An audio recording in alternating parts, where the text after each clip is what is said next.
Apa kalimat terjahat yang pernah kalian terima sepanjang hidup? Sebulan pertama aku sering banget nangis. Aku bisa terima berapa ya? Dulu tuh bisa 4.000 sampai 7.000 cerita setiap malam aku dapat. Satu kesimpulan besar yang aku dapetin adalah semua orang itu adalah korban di ceritanya masing-masing.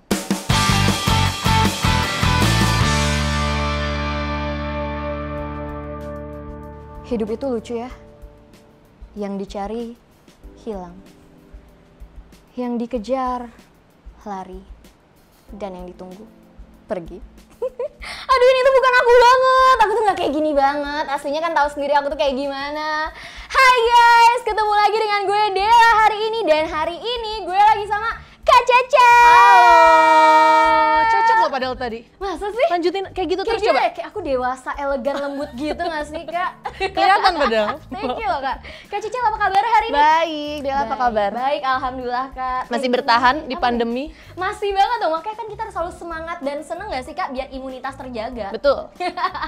Kak, aku pengen nanya deh, jadi kan NKCTHI ini nih, ya kan kalian terkenal banget nih. Masa? Udah ada iya loh, makanya hari Kamu ini pakai aku bajunya, iya aku seneng deh hari ini. Sabar satu persatu. Tuh. Karena ini tuh salah satu pengingat aku kalau lagi banyak kerjaan banget, aku selalu ingat kayak sabar Del satu persatu ngerjain kerjaannya. Ya, Pas kan? lagi makan juga ya? Lagi makan juga enggak sih, kalau lagi makan aku langsung semuanya kayak lauk yang paling enak aku makan duluan.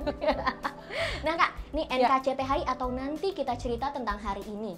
Itu kan ngena banget nih di hati aku dan juga hati teman-teman semua nih yang lagi nonton video ini. Nah, itu tuh karena apa sih? Apa karena Kak Cecel tuh riset 2 tahun kali ya? Ini kan buku keberapa ya? Buku ketiga. Jadi memang polanya begitu, sebelum bikin karya, biasanya aku bikin ngelakuin riset, gunain sosial media. Jadi banyak orang ngiranya kan kayak, oh ini sosial media jadi buku. Padahal memang bikin sosial media memang buat bikin buku gitu, memang buat riset untuk buku. Jadi 2 tahun dengar cerita, ngobrol sama banyak orang, dan akhirnya kayak menyerap gitu loh, kayak cerita-cerita orang, dan ibaratnya aku kayak nampung aja, aku kayak gelas, terus nampung banyak orang, terus baru ditulis lagi. Karena aku juga enggak sih, teman-teman aku tuh banyak banget yang nge-regram dulu ya di sosmed kayak apa sih NKCTHI jadi bikin kepo banget. Malah aku awalnya mikir, oh ini mungkin dari penulis Jepang ditranslate ke Indonesia. Oh ya? Karena nggak tahu kenapa NKCTHI di otak aku tuh kayak, oh bahasa Jepang. NKCTHI. Iya kayak gitu. Nah, makanya kan ternyata bahasa Indonesia ini penulis dari Indonesia loh, hebat banget teman-teman. Terus kenapa sih Kak kok bisa-bisanya milih tentang cerita kehidupan teman-teman di sosial media ini? Sebenarnya startnya tuh dari, ini kan awalnya sangat personal, jadi aku bikin 2016. Nulisnya 2016, belum ada judul NKCTHI, judul-judul yang mempersulit orang ya. NKCTHI, orang-orang tuh banyak kayak, ini apa sih NKRI, apa sih gitu kayak. Memang dari awal nggak ada judul itu, jadi awalnya itu adalah catatan di HP aku, catatan, tulisan atasnya tuh, ibu takut lupa rasanya muda, ibu tulis pesan ini untuk kita. Jadi itu benar-benar nggak ada judul itu gitu. Jadi setahun pertama memang nulis aja. Jadi waktu itu aku lagi di usia berapa ya? 25, 26 lah gitu. Lagi di 26-an beberapa tahun lalu di 2016. Terus lagi merasa kayak kok semua hal di kehidupanku nggak di tempat. Jadi kayak pas aku pelajarin, oh ternyata ini ada namanya quarter life crisis. Krisis seperempat usia. Saat dimana kayak banyak hal yang berpindah nih dari kita remaja ke dewasa muda menuju dewasa gitu, jadi banyak gejolak-gejolak perubahan di hidup kita. Nah disitulah aku mikir kenapa ya gitu, apa yang aku rasain. Nah aku tuh berusaha untuk journaling sebenarnya, berusaha untuk apa ya, menulis aja setiap hari apa kegelisahannya, apa ketakutannya, aku berusaha nulis. Nah di kondisi chaos itulah ke 2017 tuh semuanya makin chaos, kayak karir, finansial, love life, relasi sama banyak orang gitu, kayak semuanya kok berantakan ya gitu. Ya udah pada titik itu aku mikir kayaknya selama ini tuh aku lari gitu loh, lari dari semua masalah. Jadi kalau sedih nggak mau sedih, kalau takut tuh malah kayak lari gitu, kayak jadi denial aja. Dan ya udah di masa itu, oke deh di titik ini kayaknya aku mau menghadapi itu semua dan berdamai sama apapun baik dan buruknya. Dan ya udah sambil meriset ternyata ini tuh dirasain banyak orang. Pantesan ini ngena banget di hati kita ya teman-teman. Nah kalau selama ini nih Kak, 2 tahun riset, apa sih yang paling dinikmatin? Apakah baca-baca curhatannya teman-teman atau gimana tuh? 2 tahun loh, kayak hebat banget, kayak ngerjain skripsi aja nggak nyampe 2 tahun kan ya? Iya betul. Awalnya malah drain gitu loh, kayak aku ngerasa kering gitu loh, terserap banyak energi gitu. Karena buka cerita sebenarnya nggak ada niatan. Awalnya aku cuma mau tes, ibaratnya ini buku itu 70% udah jadi lah pas aku nulis. Terus aku tuh percaya kalau sebuah karya dirilis, karya itu nggak bisa egois. saat karya itu mau diterima lebih banyak orang tuh nggak bisa cuma tentang kita. Dan itu gunanya riset. Dan ya udah sambil meriset, aku tiba-tiba di beberapa bulan pertama tuh cuma ngelempar beberapa kalimat yang aku tulis lah, teaser lah ibaratnya. Terus kayak, oh kok responnya oke ya gitu, kok banyak yang relate. Cuma ada beberapa konten yang kayak, oh ini terlalu aku banget dan mungkin orang lain juga jadinya nggak paham gitu. Dan akhirnya, oh oke deh gimana cara mempertajam itu gitu. Dan akhirnya aku coba kayak nanya sebenarnya apa ya, mancing pertanyaan. Dulunya gitu, psikologi apa gimana sih? Enggak, psikis yang kena, tapi nggak psiko. Jadi aku mancing, aku memang suka nanya, maksudnya suka kayak mempertanyakan banyak hal lah gitu, kayak lumayan overthinking dulunya. Nah, jadi aku pun melempar pertanyaan itu, misalkan kayak apa kalimat terjahat yang pernah kalian terima sepanjang hidup? Ya kan akhirnya jadi mikir, ya apa ya? Gitu. Apa ya? Kamu apa coba? Kalimat terjahat yang pernah kamu terima sepanjang hidup, yang kayak kamu kayak masih luka tuh hati kamu kalau. Aku pernah nih Kak, jadi waktu itu ada orang nanya nggak kenal tuh pokoknya dia, kamu anaknya ibu ini, kok jelek ya nggak kayak mamahnya? Pulang ke rumah langsung nangis. Nah, ini kan hal itu kan kita bayanginnya apa yang kita tahu dan apa yang kita dengar sekitar kita kan. Dan ternyata pas aku riset itu, kayak ibaratnya aku tadinya ada di bubble aku doang nih. Misalkan kalimat terjahat aku terima dari bos atau dari guru, misalkan dari orang yang bilang, lo mah nggak mungkin sukses selamanya, atau bilang orang kayak lo mau jadi apa, yang kayak hal kayak gitu. Hal negatif yang terima dari orang luar. Nah pas aku buka cerita, aku bisa terima berapa ya, dulu tuh bisa 4.000 sampai 7.000 cerita setiap malam aku dapat. Setiap malam? Iya, di setiap aku buka tema yang misalkan tema-tema yang general gitu, misalkan hubungan beda agama, hubungan apa yang kayak mungkin banyak orang relate. Kok kamu jadi ini ada apa, coba kayak suka curhat banget ya, aku salah satu dari orang itu. Ya gitu, jadi pas aku lempar pertanyaan itu kan di kepala aku, oh kalimat jahat itu A, B, C, D, E, F, G. Pas aku lempar ternyata kalimatnya sejahat-jahat itu, kayak ada yang bilang kalimat terjahat yang dia terima adalah ibunya bilang, tahu gitu ibu gugurin kamu. Maksudnya ya ternyata ada hal yang lebih jahat daripada yang kita terima gitu. Ada yang bilang kayak bapaknya ninggalin keluarganya tanpa ngomong apapun gitu. Ternyata banyak hal-hal lain yang ngebuka gini loh, kayak ibaratnya kepalaku tuh ada pintu-pintunya, ketek kebuka satu persatu gitu loh. Kayak sebulan pertama aku sering banget nangis. Karena kepikiran gitu yang ngerasain. Karena kan kayak mereka percayain hal yang sangat dia tutupi, misalnya itu mungkin dia nggak bisa share ke siapapun, tiba-tiba dia percayain ke aku. Dan kita tahu di luar sana ada orang yang merasa seperti itu, kayak wah itu nyiksa sih, awalnya nyiksa sekali, tapi lama-lama aku berusaha untuk detach, aku berusaha untuk oh ya udah, memang ya hidup begitu. Maksudnya semua orang tuh pada akhirnya pas aku riset selama 2 tahun, satu kesimpulan besar yang aku dapetin adalah semua orang itu adalah korban di ceritanya masing-masing. Kamu akan merasa orang itu jahat dan kamu victimnya, dan orang itu bisa jadi juga merasa seperti itu, dan ya hal itu akan terjadi terus berulang-ulang gitu. Bener, berarti kalau people fighting their own battles gitu ya? Iya. Kayak wow. Dan ya akhirnya aku belajar juga, aku yang tadi mungkin ada di bubble yang segini, akhirnya aku terus meletus, aku lihat lagi hal yang lebih besar dan lebih banyak, dan itu sebenarnya sangat membantu buat nulis. Oke, jadi inspirasi yang datang dari manapun gitu? Iya, karena di saat aku menulis dari satu perspektif, pasti sedikit banyak ada yang terhakimi atau ada yang merasa kayak misalkan anggap deskripsi bapak untuk kamu gitu misalkan. Kalau untuk aku kan aku punya deskripsi A gitu, misalkan deskripsi oh bapak yang baik, melindungi nano. Kalau aku nulisin pure apa yang aku rasakan, orang yang tidak mendapatkan itu pasti akan ngerasa oh iya sih gitu. Dia akan merasa lebih kecil daripada orang lain gitu. Dan nah hal itu yang aku hindari sebenarnya. Gimana caranya supaya memang buku ini nanti kita itu untuk banyak orang. Kalau tadi kan dalam satu tema nih dapat 4.000 sampai 7.000, terus gimana tuh cara ngemasnya dari masukan orang-orang ini terus dikemas sampai berhasil menerbitkan nanti kita cerita tentang hari ini, dituangnya di dalam buku dengan bahasa yang kita semua relate dan ngerti, itu gimana sih Kak caranya? Caranya dibuat caranya. Mulai dulu ya, jadi ya bener ya. Ya selain itu apa ya? Memang dari awal itu kan sebenarnya buku diantara aku sebelumnya ada karya generasi 90-an. Aku punya bukunya. Terima kasih, kok kamu baik punya semua bukuku. Karena aku lahir 90 tahunan juga, 90 tahunan, tahun 90-an. Ya, aku punya buku generasi 90-an di 2012 sampai 2017 lah. Sampai 2017 aku 5 tahun aku berjalan. Itu waktu itu aku lagi burn out kayak ngerasa aduh capek banget ya ngerjain satu hal jangka panjang, kan ada gejolaknya juga, naik turun susahnya. Terus di situ mikir apa berhenti aja ya nulis, apa berhenti bikin karya. Tadinya mikir ini pelarian aku dari generasi 90-an karena saking capeknya dan bosannya. Ya udahlah bikin dulu aja gitu. Terus sampai akhirnya oke, dites dulu nih, awalnya tes kayak kakak, misal ke kakak atau ke sahabat gitu, kayak menurut lo gimana? Terus mereka kan maksudnya aku sehari-hari tuh nggak kayak gitu, sehari-hari tuh bukan yang kayak yang dicari hilang, yang dikejar pergi, enggak kayak gitu. Kayak jauh dari itu gitu. Aku di keseharian ya udah bercanda aja, main-main aja sama kayak yang lain gitu. Dan pas nunjukin mereka kayak, kok lo bisa ngomong kayak gini sih? Kok lo kayak gini sih gitu. Dan dari situ aku belajar, ya manusia tuh sebenarnya ada layernya, ada kamu yang kamu tunjukin ke aku mungkin beda sama kamu tunjukin ke orang tua. Kamu ke temen mungkin beda sama kamu di kerjaan gitu.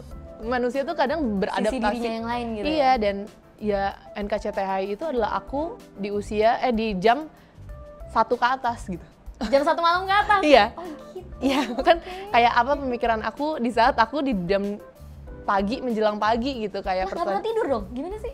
Ya kan kamu kalau malam tuh kalau misalnya overthinking ada pertanyaan-pertanyaan kan kayak kenapa ya misalnya masa depan gue, masa lalu gue apa. Nah itu aku yang berada di masa itu. Mukanya jangan mikir dong. Iya dong. Ini aku udah kayak mau mulai nih. Nanti malam pas nggak bisa tidur gue mau ngetik apa ya? Buat teman-teman di rumah nih mungkin kalau nanti ada insomnia atau nggak bisa tidur kan bisa aja ya mulai nyatet gitu nggak sih Kak? Karena itu ngebantu loh. Journaling tuh ngebantu.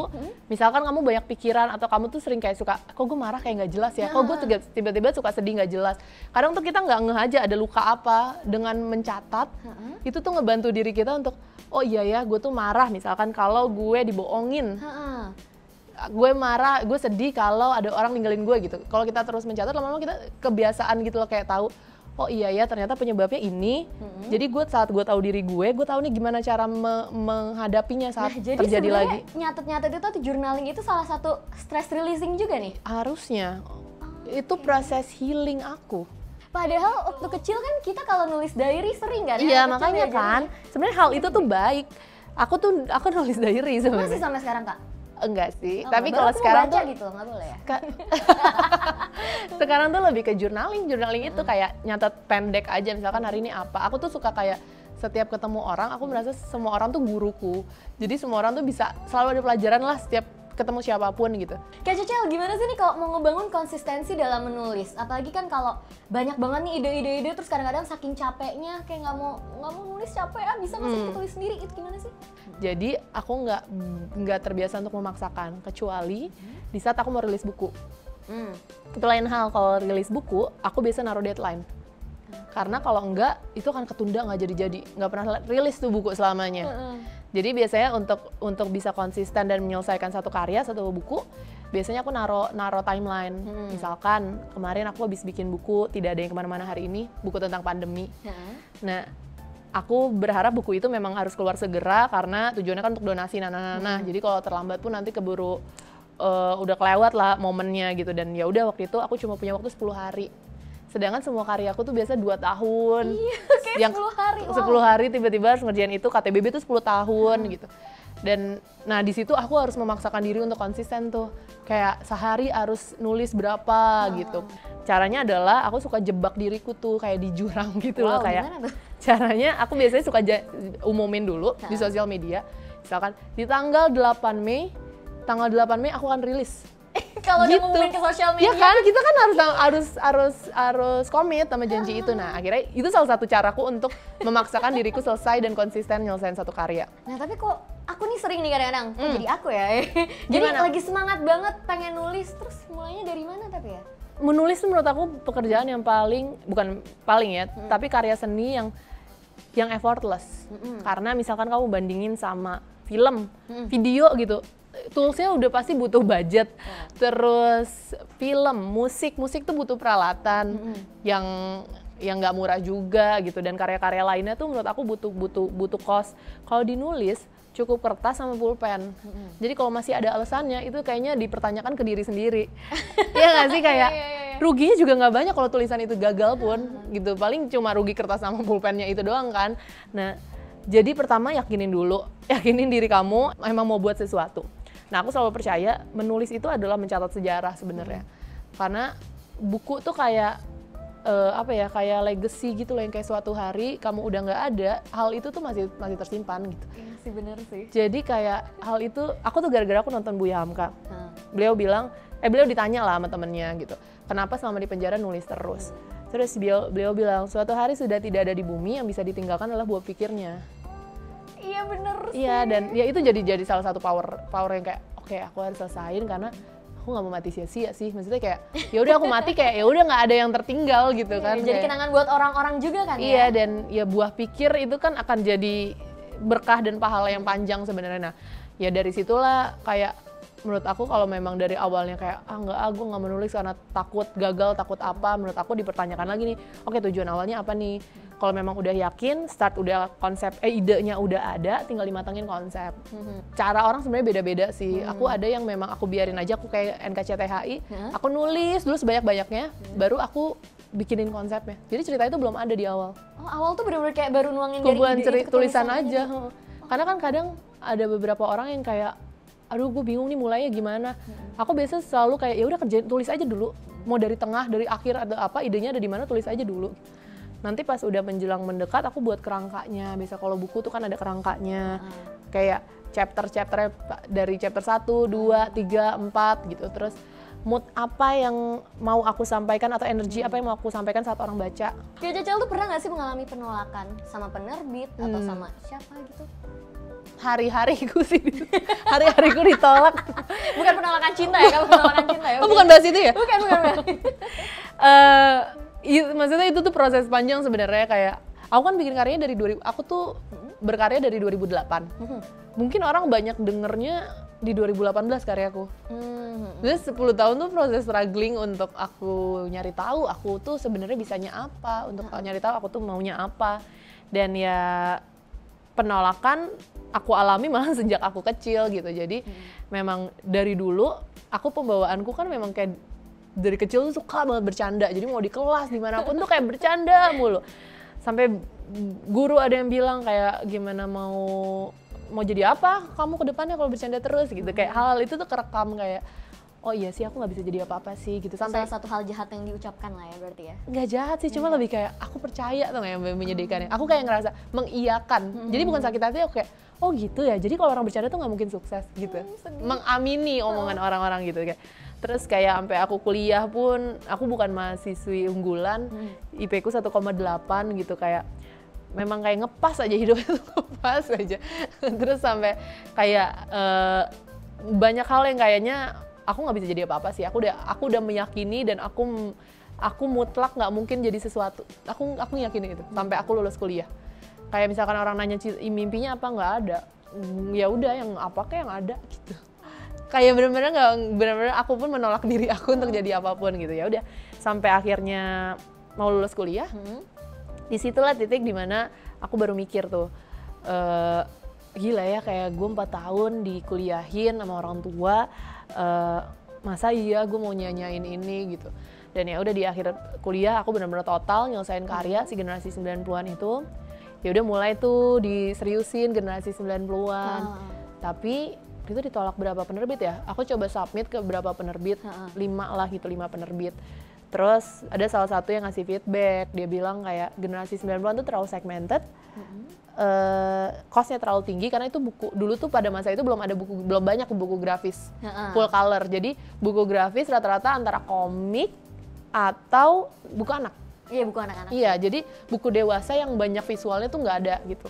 Pada masa itu belum ada. Aku kayak jadi nyari patokan pun juga bingung dan ya udah sambil berproses mereka bilang gitu kayak nggak, dia balas emailku lah, buku ini nggak mungkin laku, terlalu segmented dan costnya terlalu tinggi, kita nggak bisa ngambil. Terus oh ya udah gitu. Terus aku email ke penerbit lain juga nggak ada yang respon sampai di titik kayak ya udahlah, gue memang tidak bisa mengharapkan siapapun di dunia kecuali diri gue sendiri gitu. Dan ya udah dari situ aku putuskan untuk nyetak sendiri.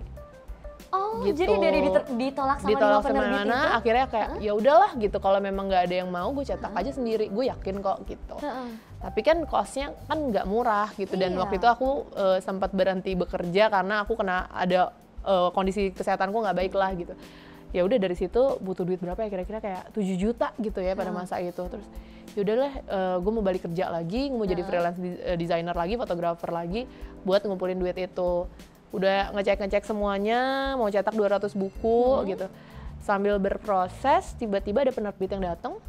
Udah mau lagi proses buat ngumpulin duit, penerbit datang, terus dia bilang, gue percaya sama mimpi lo. Kayak tiba-tiba dia kayak aku udah pesimis banget lah sama industri, kayak elah industri cuma mau yang aman menurut aku. Ya kan lu cuma mau cetak buku yang penulis terkenal, yang udah pasti laku. ya kayak gue nggak akan dapat apalagi panggung. inovasi baru ini ya. Iya, kayak gue nggak akan dapat peran di situ gitu. Jadi mendingan gue jalan sendiri gitu. Sambil ngobrol-ngobrol akhirnya dia kayak ya udah deh gitu kayaknya. Tapi kenapa aku bisa mempertahankan argumenku, karena aku bawa data riset. Aku bawa data riset.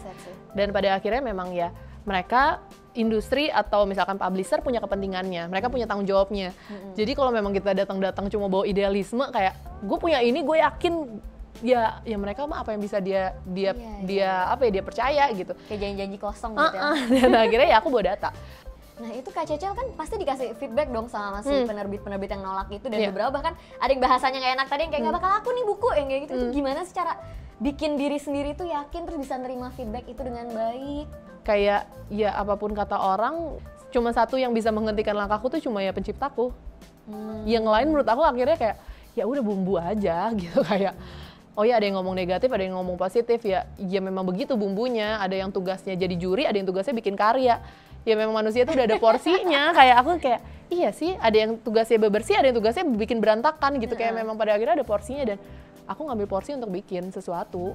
Jadi emang kalau ada orang ngasih feedback ya kita ambil aja yang positifnya gitu ya? Iya, dan aku memilih orang yang akan ngasih feedback. Jadi kayak kalau masukan teknis biasanya kayak oh ini harusnya kayak gini, atau ini typo atau apa, aku kayak oh ya thank you ya feedbacknya. Tapi kalau untuk kayak taste, kayak lo harusnya bikin buku tuh yang tulisannya banyak gitu kan, ada yang komentar kayak lo tuh harusnya NKCTHI itu bukunya ini. Nah menurut aku itu tuh di luar dari kayak enggak, kalau aku biasanya bilang kalau mau kayak gitu harusnya lo yang bikin, bukan gue. Maksudnya kayak itu menurut aku lebih ke taste, selera. Itu selera lo, ini bukan selera lo gitu. Kayak nggak berhak untuk lo harusnya bikin A, lo harusnya bikin musik gini gitu loh. Kayak selera orang beda-beda. Selera orang beda-beda. Cuma kalau teknis aku seneng banget dapet feedback. Kak ini bagian ini tuh ininya hilang nih, fontnya hilang, atau nih typo nih salah.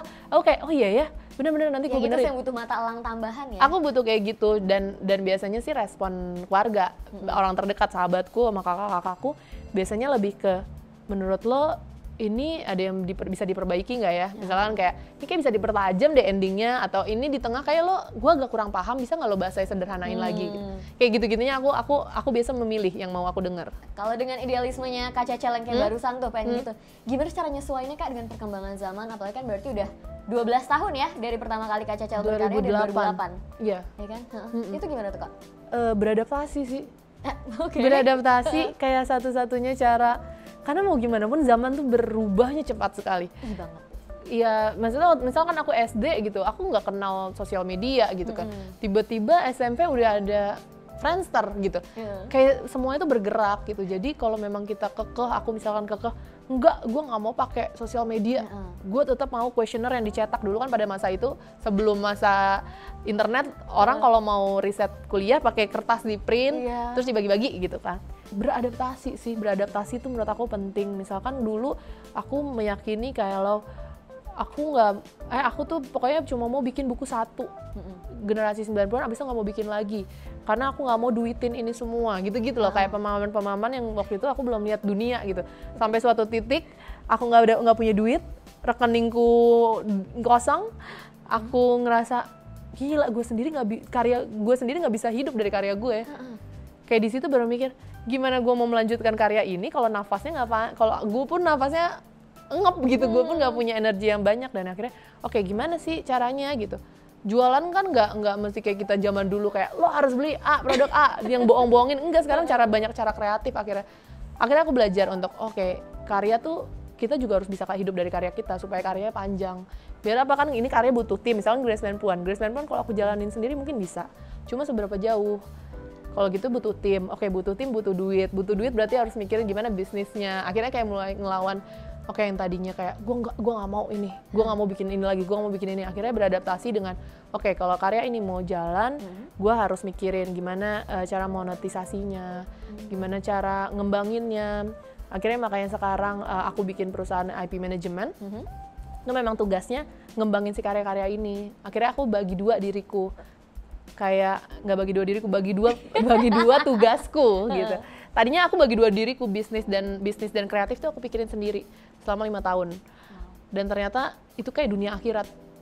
Oke. Kayak kalau seniman kan, kalau pekerja kreatif tuh biasa hantemannya tuh di bisnisnya nih, karena kayak enggak, gue mau berkarya aja, gue mau fokus, mau ini gue nggak mau duit nalap gitu. Cuma pada suatu titik kan ada keperluan, dan waktu itu aku kayak jadi bisnis dan kreatifnya bersamaan, dan ternyata aku harus milih karena waktu itu malah fokus ke bisnisnya. Aku nggak bikin karya apapun selama 5 tahun gitu. Kayak oh iya sih, memang harus dijalani sama 2 orang berbeda gitu. Akhirnya aku belajar untuk delegasi. Karena butuh budget juga untuk bikin karya-karya berikutnya. Iya, ya? karena butuh berkarya tuh kan energi, waktu dan lain-lainnya. Semuanya. Dan bisnis pun begitu. Jadi kayak 2 hal itu kayak dunia akhirat kamu kejar tuh kadang ada yang kalah salah satunya. Nah itu akhirnya belajar lagi untuk melawan. Oke, yang gue tadinya nggak mau, oke ini harus, cuma caranya gimana nih? Yang bisa lebih manusiawi lah gitu. Ya udah, sambil itu belajar ngelawan idealisme sampai aku akhirnya mikir ya yang perlu dipercaya tuh visi misinya yang perlu dipertahanin. Misalkan NKCTHI itu memang ininya apa, visi misinya mendengar orang, buat memberikan panggung untuk hal-hal positif. Karena ada beberapa visi misi yang kita keep, dan beberapa hal lainnya kita bisa adjust. Kayak misalkan, ya gue nggak bisa kerjasama sama brand yang nggak tentang visi misi ini. Itu kan salah satu harus sama ya. Di saat kayak oh ini brand ini ngelawan satu visi misi ini nih gitu. Ya itu nggak bisa, idealisme aku nggak bisa berlawanan karena ada 5 hal poin yang nggak boleh dilawan, sisanya kita bisa adjust gitu. Nah kalau penerbit sendiri nih, apakah kita harus ngebangun networking juga sama penerbit? Apakah itu akan mempermudah kita dalam berkarya? Kita harus satu pemikiran juga sama penerbitnya? Apa gimana tuh Kak? Penerbit itu menurut aku adalah perantara antara ini seniman, nih kepalanya seniman dan industri.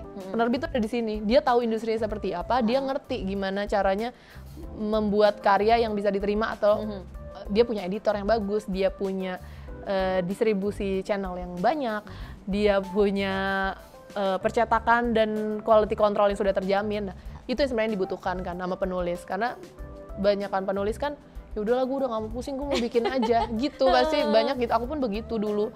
Udah gue gak mau tahu lah, yang penting buku gue rilis ada di toko buku gitu. Nah seberapa pentingnya, penting sesuai kebutuhan. Kan bisa self publishing, bisa publisher.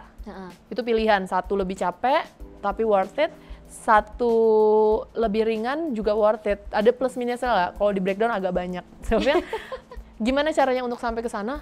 Sekarang penerbit sangat terbuka sih menurut aku. Buku grafis banyak sekali. Kalau kamu datang ke toko buku sekarang, dia punya satu part yang memang isinya buku-buku yang semacam itu gitu. Dan cara paling mudah adalah misalkan kamu udah tahu mau bikin apa, kamu lihat misalkan referensinya, oke, kayaknya aku pengen buku moodnya kayak NKCTHI. Cari penerbit apa yang biasa merilis buku itu akan lebih mudah biasanya. Dan mereka biasanya nge-share emailnya, submit ke sebanyak-banyaknya penerbit, dan dia tunggu gitu, dan tunggu feedbacknya, tunggu cari tahu kalau memang jalan itu bukan buat kamu, jalan publisher itu bukan buat kamu, bisa self publishing. Bukuku yang kamu terlalu banyak bercanda itu self publishing. Itu self publishing benar-benar dari nol, dari konsep sampai distribusi. Kita distribusiin ke toko-toko buku kecil. Dan hal itu mungkin aku nggak bisa lakukan kalau sama publisher misalkan. Kayak idealisme yang kayak ya gue nggak mau dari toko buku besar, cuma dari toko buku kecil, itu kan sulit. Aku kayak mau setahun toko buku kecil baru distribusikan lebih luas. Nah hal kayak gitu bisa dilakukan kalau self publishing. Jadi ya pilih aja kira-kira nyamannya gimana, atau memang jalan publisher itu tertutup total, ya jalan aja self publishing. Jadi emang harus yakin sama diri sendiri dulu ya? Harus yakin sama karya sendiri gitu. Dan ragu tuh pasti ada. Aku aja sampai bikin buku yang terakhir aja masih ragu. Ragu terus, ya manusia aja gitu. Kayak sih, takut nih gagal nggak diterima. Tapi ya yang aku tahu, aku nggak pernah tahu sih diterima apa enggak kalau nggak dicoba kan. Iya sih, bener banget. Kak Cecel, thank you banget nih. Terima kasih banyak. Menerima sangat banyak. Jangan lupa sabar satu persatu. Ya. Ilmu-ilmu ini sampai rumah aku tulis lagi kali ya, biar lebih dicerna ya. Nah teman-teman, tadi kayak yang udah Kak Cecel bilang nih ya, kita terus berani konsisten, bikin timeline, yakin sama diri sendiri, karena ragu itu sebenarnya manusiawi loh. Tapi kan yang penting kita yakin sama diri kita sendiri. Jangan lupa juga bangun networking juga ya Kak sama semua orang, karena inspirasi dan ide bisa kita dapetin dari manapun juga. Kak Cecel, pas banget nih, aku punya informasi yang menarik banget. Apa tuh? Jadinya dari tanggal 7 September 2020 lalu, Astra baru aja membuka pendaftaran untuk Lomba Foto Astra dan Anugerah Warta Astra tahun 2020. Ini tuh merupakan wujud apresiasi dari Astra untuk para fotografer dan juga penulis. Jadi bertemakan semangat majukan Indonesia, semuanya boleh submit foto maupun tulisan-tulisan yang bertemakan semangat majukan Indonesia. Nah, untuk informasi lebih lanjut, langsung aja ya ke website Satu Indonesia. Jangan lupa daftar, karena pendaftaran akan ditutup di 31 Desember 2020. Jangan lupa ya subscribe, like, komen juga di bawah sini nih. Siapa sih kira-kira teman-teman yang mau kita undang lagi buat kita ajak ngobrol-ngobrol kayak gini? Thank you semuanya.